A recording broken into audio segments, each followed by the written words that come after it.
राज्य दृष्टिमा देशभित्र दूरी हुँदैन। नमस्कार, म धीरज बस्नेत। समाचारको गर्भमा विवरण मात्र होइन, कारण र निवारणको बाटो पनि हुन्छ।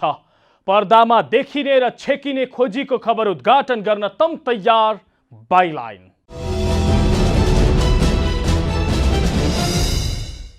दर्शक वृन्द, बिना वर्दीका प्रहरी हुन् नागरिक, तर के यसो भन्दैमा ती नागरिकले मान्छे कुट्दै हिँड्न पाउँछन्? सायद नपाउनु पर्ने हो, तर यसै गर्दै हिँडिराखेको छ यो देशमा केही अराजक समूह। आफूलाई स्वघोषित अभियन्ता भन्ने, सरकारी कार्यालयमा छापा मार्ने, कर्मचारीको हाजिरी हेर्ने र हाकिमलाई कुर्सीबाट थुतेर फालिदिन्छौँ भन्दै धम्की दिने काम गरिराखेको छ यो समूहले। सस्तो चर्चाका लागि जे पनि गर्ने कथित अभियन्ताहरू ज्ञान बहादुर शाही उर्फ ज्ञानेन्द्र, हेमराज थापा, पुण्य गौतम, ज्वाला सङ्ग्रौला जस्ता पात्र यो धन्दामा सक्रिय भएका छन्। उनीहरूले दिनहुँ जसो सरकारी कार्यालयमा धावा बोल्ने र कर्मचारीको हुर्मत लिने काम गरिराखेका छन्। युट्युबरको पछि लागेर चर्चामा आएका यी पात्र तिनै युट्युबरको खेतीपाती चलाइदिन कर्मचारी तर्साउँदै हिँडेका छन्। सरकारी कार्यालय समस्याग्रस्त थियो र अहिले पनि छ। बेलैमा काम हुँदैन, पीडितको समयमै गुनासो सुनिँदैन, यस्ता थुप्रै समस्या छन् सरकारी कार्यालयमा। तर यसरी हुल हुज्जत गर्दैमा मन लाग्दी ढङ्गबाट अधिकार नपाएको अराजक समूहले कार्यालयमा छापा मार्दैमा र कार्यालय प्रमुखलाई थुतेर फालिदिन्छु भन्दैमा त्यस्ता समस्या समाधान हुन्छ र? हुन्न भने यस्तो हरकत किन गरिराखेको छ स्वघोषित अभियन्ताको समूहले?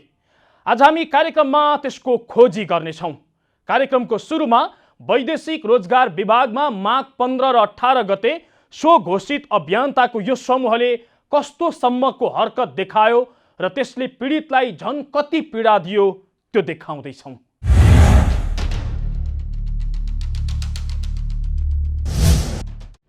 सरकारी कार्यालयमा समयमा कर्मचारी आउँदैनन्, काम बेलामा हुँदैन, अझै कैयौं अड्डा अनियमितताको अखडा बनेको छ। यस्तो गुनासो आम नागरिकले दिनहुँ गर्दै आएका छन्। यसमा केही सत्यता पनि छ, तर यसो भन्दैमा केही व्यक्तिहरू हुल बाँधेर पुरै कार्यालय कब्जा गर्न सक्रिय हुनु कति न्यायसङ्गत हो? कुनै गुनासो र समस्या भए भन्ने ठाउँ हुँदाहुँदै सस्तो चर्चाका लागि युट्युबर बोकेर कर्मचारीको हुर्मत लिने काम कति जायज हो? विधि प्रक्रिया कानुन मिचेर स्वघोषित अभियन्ता भन्दै केही समूह, केही दिन यता यही काम गर्दै आएका छन्। जसमध्येको एउटा समूहले माघ 15 र 18 गते वैदेशिक रोजगार विभागमा यस्तै हरकत देखाए। गुनासो बोकेर गएका पीडितहरू महानिर्देशकको कार्यकक्ष बाहिर टोलाएर बसेका थिए। महानिर्देशकलाई भेट्न र आफ्ना समस्या सुनाउन उनीहरू घण्टौँदेखि पालो पर्खिराखेका थिए। तर भित्र महानिर्देशक कुमार दाहाल भने केही थान DSLR क्यामेरा बोकेका युट्युबरको भिड र कथित अभियन्ताको कब्जामा थिए। कोठामा थुनेर उनलाई कथित अभियन्ताहरू हेमराज थापा, ज्वाला सङ्ग्रौला, पुण्य गौतम सहितको टोलीले थर्काउने काम मात्रै गरेको थिएन, कुर्सीबाटै निकालेर फालिदिने धम्की समेत दिइराखेको थियो। हेर्नुहोस्, माघ 15 गते बिहिबार वैदेशिक रोजगार विभागका महानिर्देशक दाहाललाई कार्यकक्षमा थुनेर हेमराज थापाले दिएको यो धम्की। हामी नेपाल बनाऊ भनेर लागिरहेछौँ सर। प्रष्ट कुरा, तपाईले सक्नुहुन्न भने हामी यो कुर्सीबाट निकाल्छौँ, हामी यो कुर्सीबाट निकाल्छौँ, हामी यो कुर्सीबाट निकाल्छौँ। थापाको धम्की यतिमै सीमित छैन। सहसचिव स्तरका महानिर्देशक दाहालले कुराकानीका क्रममा भाइ भनेर सम्बोधन गर्दा थापाले भाइ होइन सर भन्नु सर भनेर थर्काएका छन्। मात्रै खाने काम जस्तो देख्यो के हो त्यो के छ भने अब के गर्ने भाइ, अब हामी यो कुर्सीमा बसेर तलब खानु पर्यो। भाइ होइन, भाइ होइन, भाइ होइन। यो थर्काई यस्तो खालको थियो मानौ उनीहरू विभागीय मन्त्री हुन् र तिनले भनेको नमाने महानिर्देशकलाई त्यहाँबाट निकाल्ने अधिकार राख्छन्। एउटा विभागको हाकिममाथि बिना कारण यो स्तरको दुर्व्यवहार, अनुशासनहीनता मात्रै होइन अराजकता समेत भएको भन्दै अरू कर्मचारीहरू गुनासो पोखिराखेका थिए। युट्युबर बोकेर सस्तो चर्चाका लागि माघ 15 गते यस्तो हरकत देखाएका कथित अभियन्ता भन्नेहरूले माघ 18 गते पनि यही वैदेशिक रोजगार विभागमा यसै गरे। केही पीडित बोकेर गएका उनीहरू पीडितका कुरा सुन्न दिने भन्दा महानिर्देशकलाई थर्काउने काममा ज्यादा समय खर्च गरिराखेका थिए। अझै उनीहरूको बसाइको शैली र कुरा गराइको तरिका हेर्नुहोस्। आजै ल्याए पनि हुन्छ या भोलि भए पनि मलाई एउटा डिटेलमा निवेदन दिनुहोस्। तपाईँ उ त्यहाँ एउटा चाहिँ पासपोर्ट नम्बर मात्रै भन्नुहोस्। कथित अभियन्ता भन्दै हिँड्ने यी हेमराज थापा तिनै व्यक्ति हुन् जो लकडाउनका बेलामा खान पाइन भन्दै सडकमा कुर्लिने र कोठामा 20औं बोरा चामल थुपारेर राख्ने गर्दै आएका थिए। सस्तो चर्चाका लागि जे पनि गर्दै आएका यी पात्रले पछिल्लो समय वैदेशिक रोजगार विभागलाई निशाना बनाएका छन्। केही पीडितलाई बोक्ने र तिनका कुरा सम्बोधन भएन भन्दै हुल बाँधेर महानिर्देशकलाई थर्काउने काममा उनीहरूले सक्रियता बढाएका छन्। जस्तो यो दृश्य हेर्नुहोस्। विभागका महानिर्देशक दाहाल भनिराखेका थिए, मलाई प्रमाण दिनुस्, म त्यस्ता ठगलाई तुरुन्तै कारबाही गर्छु। तर कथित अभियन्ता भन्ने हेमराज, पुन्ने, ज्वाला लगायतकाहरू पाखुरा सुर्केर उल्टै महानिर्देशकलाई थर्काइराखेका थिए। ठिक छ, लिएर आउनु, सहिले दर्ता गरौँ। यस्तो देख्यो तर कस्तो छ भने मेरो जुडिडिक्सन भित्र म मात्रै खाने काम जस्तो देख्यो क्या। तपाईँको कुर्सी नै खासै यो जुन जिम्मेवारी रिस्पोन्सिबिलिटीका साथ तपाईँ बसिराख्नु भएको छ त्यसको रिस्पोन्सिबिलिटी वहन नगरे जस्तो देख्यो क्या। अब त्यो तपाईँलाई के लाग्छ होइन, तपाईँले त्यो वहन गरे जस्तो लाग्छ कि लाग्दैन? महानिर्देशकको कार्यकक्षमा यिनको दादागिरी यतिसम्मको थियो कि युट्युबरको सम्मेलन नै उनीहरूले त्यही कार्यकक्षमा गरिराखेका थिए। अति भएपछि महानिर्देशक दाहालका सहयोगी कर्मचारीले उनीहरूलाई बाहिर गएर युट्युबरको सम्मेलन गर्न आग्रह गरे। अब फेरि कल गर्ने हिम्मत नगर्नु, हामी सब छौँ। हामी करोडौँ नेपाली जनताहरू न्याय इन्साफको पक्षमा छौँ र कुन ठाउँमा बोलाउने हो अहिले फोन गरे हुन्छ। त्यो अगाडि बढाइ यहाँ धेरै निवेदन तोक्लाउन पाइएको छैन, धेरै सेवा गरेर बाहिर बसिराख्नु भएको छ होइन। अहिले यस्तो विदिन 2 मिनट्स हाम्रो सकिन्छ। कथित अभियन्ता र युट्युबर कार्यकक्ष बाहिर निस्किएपछि महानिर्देशक दाहालले दिगदार मान्दै भनिराखेका थिए, यस्ताको कुरा नसुनी उठेर हिँडौँ, भगौडा भन्छन्, भागौँ, युट्युबर पछि पछि लागेर लखेड्छन्। भन्नुहोस्, म के गरौँ? यसलाई कन्ट्रोल गर्नलाई दुईटा कुरा गर्नु पर्यो। कि म यो कुर्सीबाट छोडेर मैले हिँड्नु पर्यो, उहाँहरूको कुरै सुन्नु भएन। हिँड्ने बित्तिकै मलाई भगौडा भन्छन्। फेरि महानिर्देशक भागो भनेर पछिबाट क्यामेरा खिच्छन् मलाई। महानिर्देशक दाहाल अभियन्ताका नाममा पछिल्ला केही दिन यता भएका गतिविधिले आफू नराम्ररी प्रभावित भएको बताउँछन्। उनी भन्छन्, म आफै अचम्ममा परिराखेको छु, यहाँ के भइराखेको छ र किन एउटा कर्मचारीमाथि बिना कारण यो स्तरको दुर्व्यवहार भइराखेको छ, मैले बुझ्न सकेको छैन। यो के भइराखेको छ? यो समस्या वैदेशिक रोजगार विभागको होइन। समस्या हामीसँग भए हामीले राम्ररी जवाब दिन सक्थ्यौँ कि समस्या यो हो, त्यसले गर्दा वैदेशिक रोजगार विभागमा उहाँहरू आउनुभयो भनेर। समस्या बजारको हो। मलाई आफैलाई पनि आश्चर्य भइराखेको छ कि जब हामीले काम गर्न थाल्यौँ, कोही घेर्न आउने है, कोही चाहिँ आन्दोलन गर्ने, कोही कुर्सीबाटै निकालिदिने, यो के भइराखेको छ? यो के भइराखेको छ? यो के भइराखेको छ? सरकारी कार्यालयमा हुल हुज्जत गर्दै हिँड्ने कथित अभियन्ताहरू भने नागरिक खबरदारी भन्दै कुर्लिने गरेका छन्। सामान्य अवस्थामा काम नभएकाले नै यस्तो गरिएको उनीहरूको दाबी छ।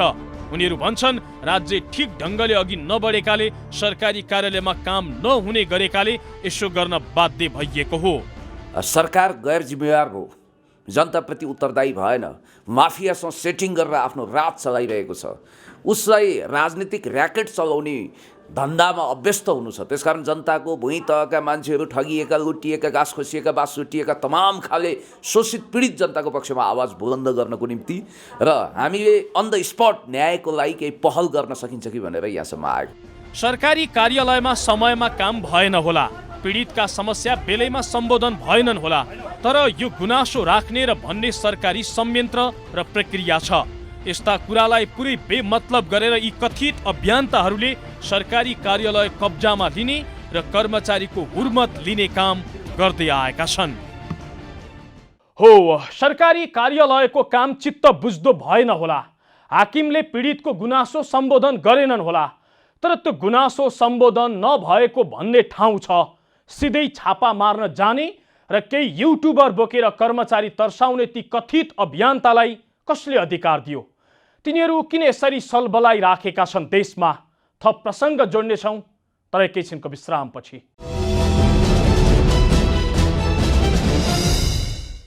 दर्शक वृन्द, आज हामी बाइलाइनमा कथित अभियन्ताका नाममा सरकारी कार्यालयमा केही समूहले देखाएको अराजक गतिविधि र तिनीहरूमाथि हुन नसकेको निगरानी देखाइराखेका छौँ।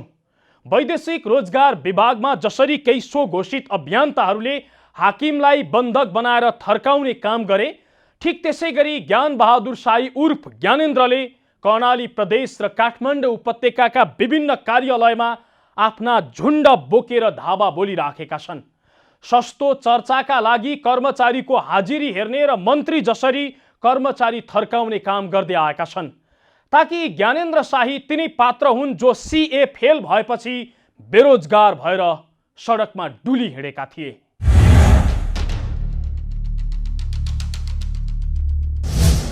तपाईँ को हो? सरकारी कर्मचारी हो कि होइन? सरकारी कर्मचारी नेपालको संविधानले के भन्छ? जनताको सेवक हो तपाईँ, मालिक हो। 10 बजेर 20 मिनट गयो, 1 महिनादेखि मान्छे लाइन लागेको छ। ल हजुर जानुहोस्। अब हजुरको म काम रोक्दिनँ। माफी होइन, अक्षरमा ठोक्छौँ हामी, सबै ठाउँ ठोक्छौँ। यिनी हुन् आफूलाई स्वघोषित अभियन्ता भन्दै हिँड्ने ज्ञानेन्द्र शाही। कामधाम केही गर्दैनन् उनी, बस यसै गरी उनी सरकारी कार्यालयहरूमा दादागिरी देखाउँदै युट्युबरलाई अघि पछि लगाएर कथित छापा मार्न र अनुगमन गर्नमा उनको दैनिकी बितिरहेको छ। केही समयदेखि उनले यस्ता हरकत देखाउन थालेका छन् कि मानौ यो देशका कार्यकारी उनै हुन् र उनले भनेको जस्तै नभए जेसुकै हुन सक्छ। कर्मचारीलाई थर्काउन तर्साउनको काममा यति अग्रसर भइराखेका छन् कि मानौ ती कर्मचारी उनैले तलब भत्ता दिएर नियुक्ति गरेका हुन्। जस्तो गत पुस 29 गते ज्ञानेन्द्र शाही र उनको टिम ललितपुर महानगरपालिकामा छड्के भन्दै कर्मचारीमाथि गरेको दुर्व्यवहार र दादागिरीको यो सानो अंश हेर्नुहोस्। यो हजुरको सचिवालय हो नि मेयर साहबको? हजुरको सचिवालय भने कुनै पनि हालतमा मेयर साहबलाई भेटाउनुहोस् है त, हामी अघि गर्छौँ। प्रशासकीय अधिकृत किन गएको? किन? उनी मेयरको पिए हुन्। प्रशासकीय अधिकृतको क्याबिनेटका कार्यकारी अधिकृतको उगानेर म त्यहाँ जान्छु। कर्मचारी रिबन गाड्न गइदिने? मलाई अहिले के ओझा रे? बाहिर नाम के छ? श्रीभद्र ओझाको आजको विधाको चाहियो, मलाई आधिकारिक चाहियो। आजभोलि उनको दैनिक हो यो।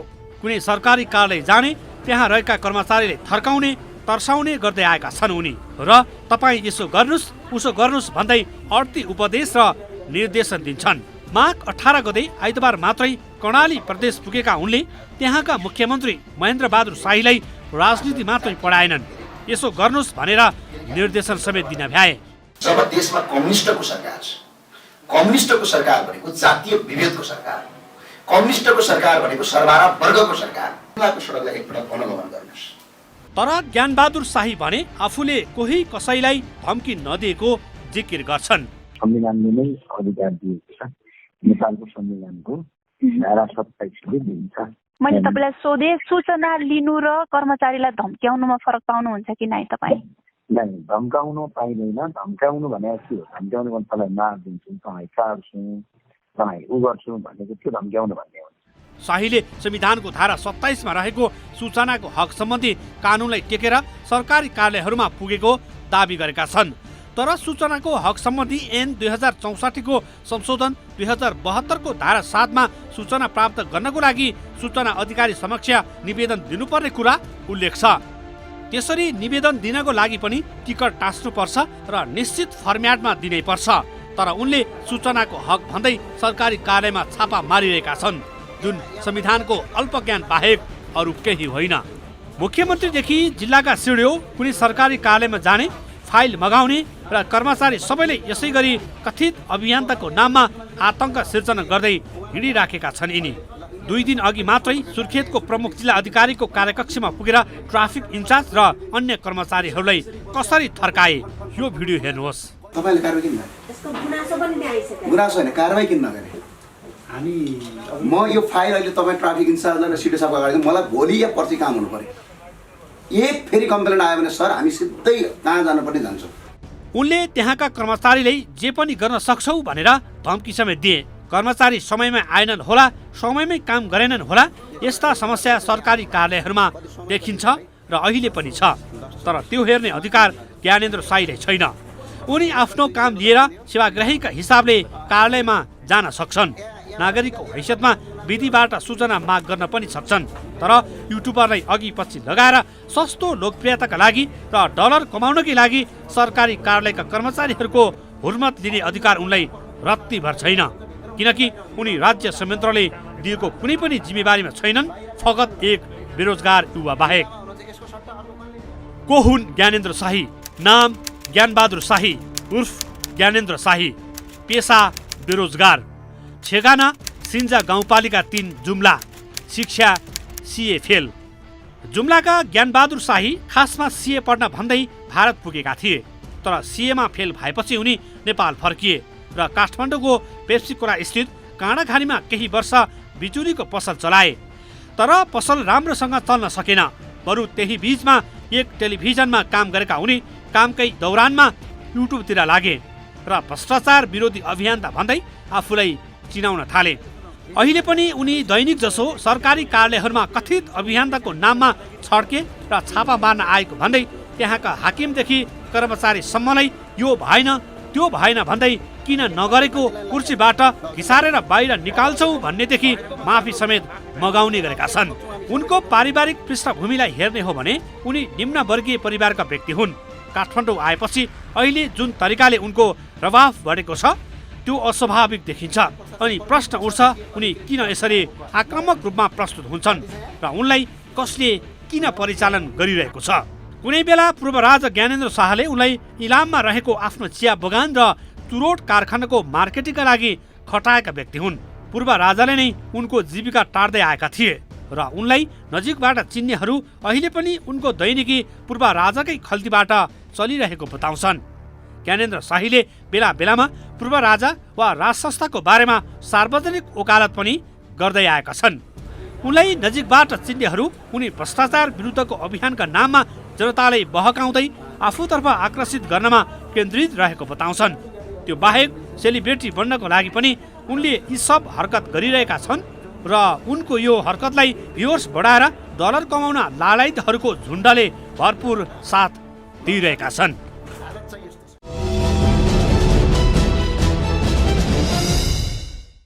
दर्शक वृन्द, आज हामी बाइलाइनमा कथित अभियन्ताका नाममा सरकारी कार्यालयमा केही समूहले देखाएको अराजक गतिविधि र यस्तामाथि हुन नसकेको निगरानी देखाइराखेका छौँ। जनताको काम नभएको र भ्रष्टाचार भएको भन्दै सरकारी कार्यालयमा जसले धावा बोल्दै आएका छन् यी तिनै पात्र हुन् जो कहीँ कतै काम नलाग्ने भएपछि युट्युबरको पछि लागेर गुजारा चलाउँदै आएका छन्। सरकारी कार्यालयमा भ्रष्टाचार भयो भन्ने यिनीहरूसँग न कुनै तथ्य छ न त कुनै ठोस प्रमाण नै छ। बस भिड जम्मा गर्ने र युट्युबरलाई बोकेर कर्मचारी तर्साउने काम मात्रै गरिराखेका छन् यिनीहरूले। यस्ता अराजक समूहलाई यस्तो हरकत गर्ने अधिकार कसले दियो? यस्ता समूहमाथि राज्यले निगरानी गरिराखेको छ कि छैन? हेर्नुहोस् यो रिपोर्टमा।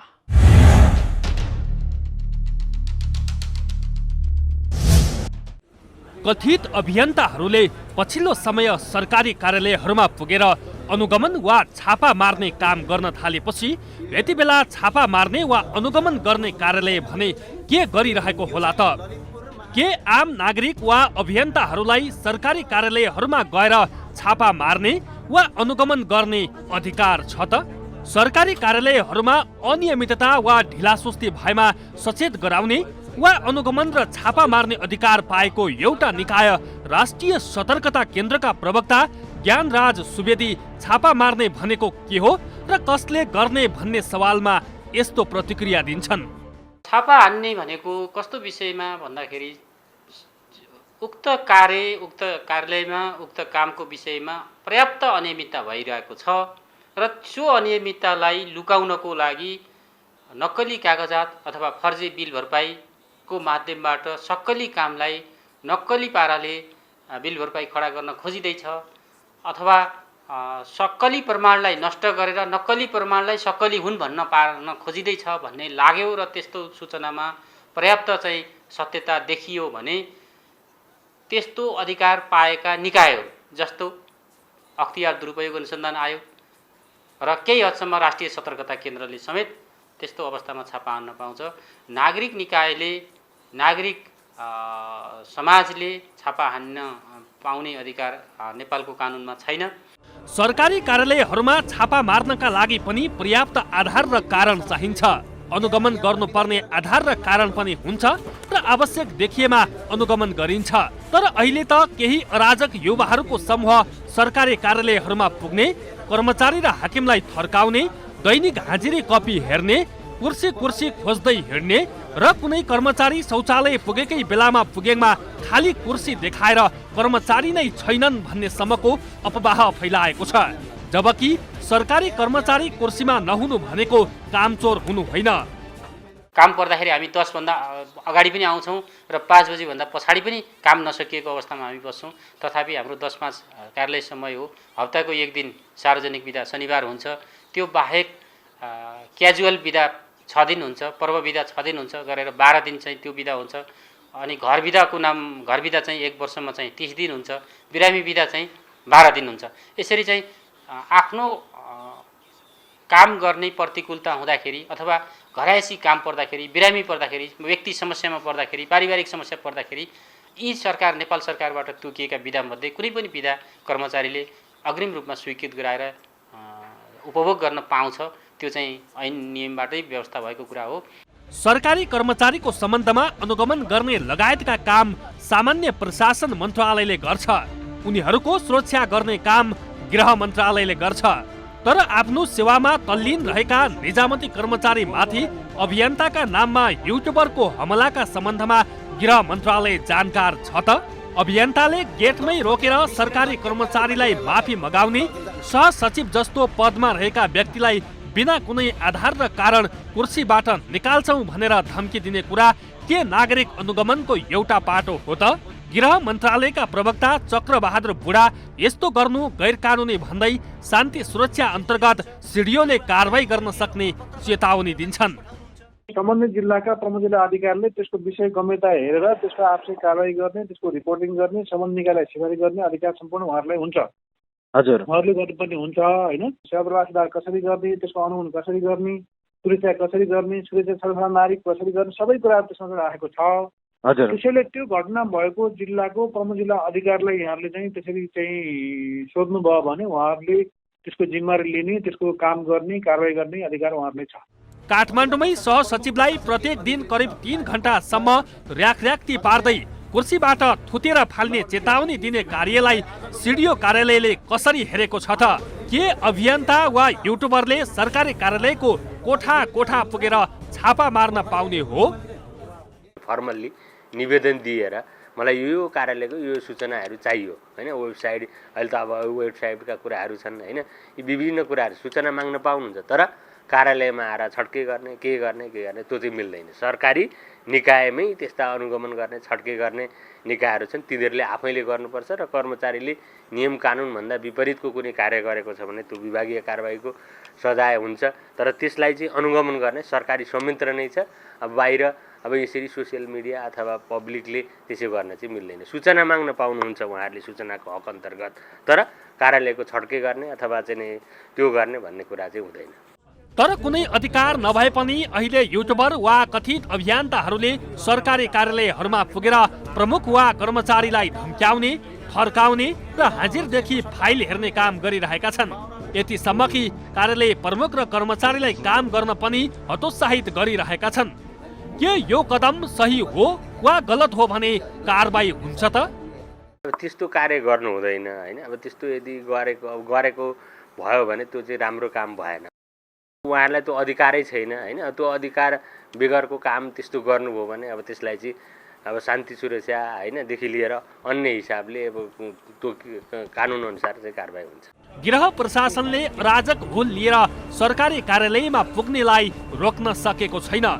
बरु राष्ट्र सेवक कर्मचारीहरू कुन दिन कथित अभियन्ता आउने हुन् र धम्क्याउने हुन् भन्दै थरथर छन्।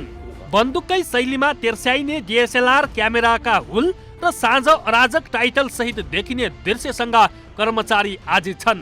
तर पनि न सरकारले यी कथित पत्रकारलाई रोक्न सकेको छ, न अभियन्तालाई सिस्टमबाट आउन भनेको छ। कुनै कार्यालयमा पीडित भनिएका व्यक्ति 1 वा 2 जना हुन्छन्, तर DSLR नामका हतियार बोकेका 20औं कथित पत्रकार लाइन बसेर हाकिम र कर्मचारीलाई धम्क्याउने अनि तर्साउने गर्छन्। आखिर उनीहरूलाई छापा मार्ने र अनुगमन गर्ने अधिकार कहाँबाट कसले दियो? आफूलाई भ्रष्टाचार विरुद्धको अभियन्ता भनेर चिनाउन रुचाउने ज्ञान बहादुर शाही उर्फ ज्ञानेन्द्र शाहीले हालसम्म खुलासा गरेका र कारबाही भएका भ्रष्टाचार काण्ड कुन हो अहिलेसम्म जनताले थाहा पाएका छैनन्। उनी किन र कसरी यो अभियानमा आए भन्ने पनि उनी आफैले खुलाउन सकेका छैनन्।